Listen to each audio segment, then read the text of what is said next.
What's up guys, Virgil here for JRPG Central, and today we're going to be talking about that Final Fantasy 15 special program livestream that aired last night. I wanted to make this video last night when my impressions were most fresh, but it was pretty late and I was just a little too tired, so I decided to save it for today. But as many of you know, I'm not the biggest fan of Final Fantasy 15 at all. In fact, I actively dislike Final Fantasy 15. But that doesn't mean that you can't like it or that anyone else can't like it, and there are plenty of people who do like it. And those are the people who got excited when Square announced a special 2-year anniversary livestream for Final Fantasy 15. Many people kind of suspected that, hey, maybe they'll announce some more DLC or give us details on the DLC they've already announced, or hell, I saw some people even say that, man, maybe they'll announce a Final Fantasy 15 2, which before this livestream, I honestly wouldn't have put it out of the realm of possibility with how much they seem to love milking this game basically dry. But that is not what happened. None of those things happened, and it was kind of shocking to watch, to be perfectly honest. Again, this was a 2-year anniversary celebration stream. That's kind of how this was sold to people. And it was announced about a week ago, so there was time for people to talk about it and kind of build hype and kind of get excited. And then what we got was what effectively should have just been released in a press release. So to just get right into what actually happened, starting right off the bat, of the 4 episodic DLCs that were set to release in 2019, 3 out of the 4 have been cancelled, with only Episode Arden continuing production. They said that Episode Arden will be released in March of 2019, but the other 3 episodes that people were super excited about, not happening. Those are cancelled. Those are dead. Those are never coming out.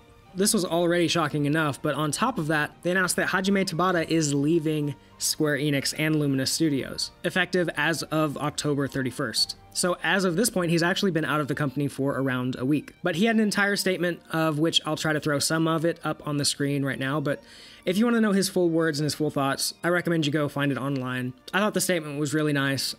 Basically, he's leaving Square and Luminous Studios to start his own studio and his own project, so I'll be very curious to see what comes from that, because a lot of people kind of blame Tabata for the mess that is Final Fantasy 15, and while his hands certainly aren't completely clean as far as Final Fantasy 15's final product, I do believe that he really tried his best and gave it his all, and I honestly think that it just comes down to the fact that he was way in over his head with this project. I mean, you're talking about a guy who before this was mostly well known for his PSP games. Spin-offs like Crisis Core, and then of course Final Fantasy Type 0. So to go from those, admittedly great games, at least with Crisis Core, to go from those to a full-fledged Final Fantasy game, the 15th entry in the Final Fantasy series, was certainly no small undertaking, and I really believe that he just bit off more than he could chew with that game, but I wish him the best, and I can't wait to see what he does on his own. Square also reported $33 million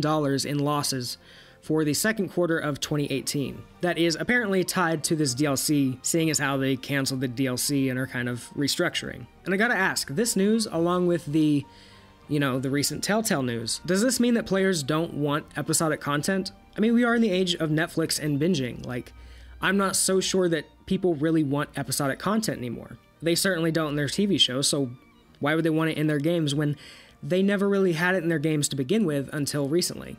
It just doesn't seem to make sense in the age of unlimited access to any and all media. And I'm also not so sure that it makes sense from a business perspective. Like, I was thinking about it, and surely it costs more money to start and stop production on multiple smaller projects than if you were to develop one substantial piece of content all at once. I just wouldn't be surprised if we looked back on episodic content and asked, why did anyone do that? Why was that a thing? Now, there wasn't necessarily all bad news. To finish off the bad news, though, it looks like Final Fantasy 15 on the PC, that support has basically ended for it. They announced that the multiplayer Comrades mode would be releasing in December 12th. The standalone mode would be, at least for Xbox and PS4. However, it won't be released on PC, and the only way you'll be able to play the multiplayer mode is through the way it's currently able to be played. So they're not making that for PC, and I think they kind of hinted at or confirmed that the PC in general, that version is what it is, and that's that. But moving on to the only silver lining that I can kind of gather from this, if you are a fan, is that, again, the Comrades mode got a confirmed standalone release date, so people who are excited for that, there's that. And they also announced some Final Fantasy XIV cross Final Fantasy 15 stuff that, if you're a fan of both of those things, probably seems pretty cool. I am not a fan of 15, and I'm only a super casual fan of 14, so obviously doesn't do anything for me, but, I mean, hey, it was an announcement, so, you know, take what you can, I guess. But, yeah, that was kind of it. That was the stream. That was the 2-year hey! Yay, happy 2 years, Final Fantasy 15. Yeah, it really sucks for people who were excited for this and people who are fans of the game. And again, I don't believe that no one at Square was like, hey, do you guys think that if we announce this as like a celebration stream and then just cancel everything, people won't like, people won't be upset or hurt? You know, you don't think we should just release this as a press release? No? Okay. All right, I guess go ahead, you know, just do it, I guess. That's fine.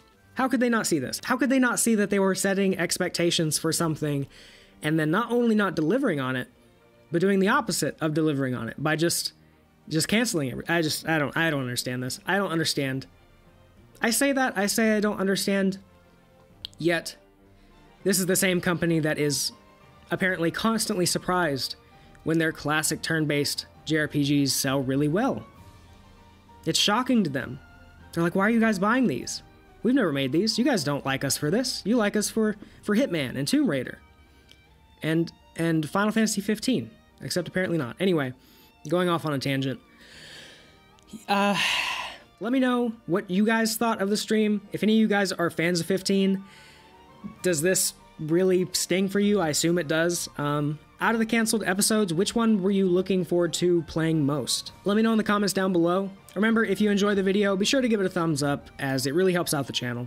As always, thank you so much for watching. I hope you all have a great day, and I will catch you guys in the next video.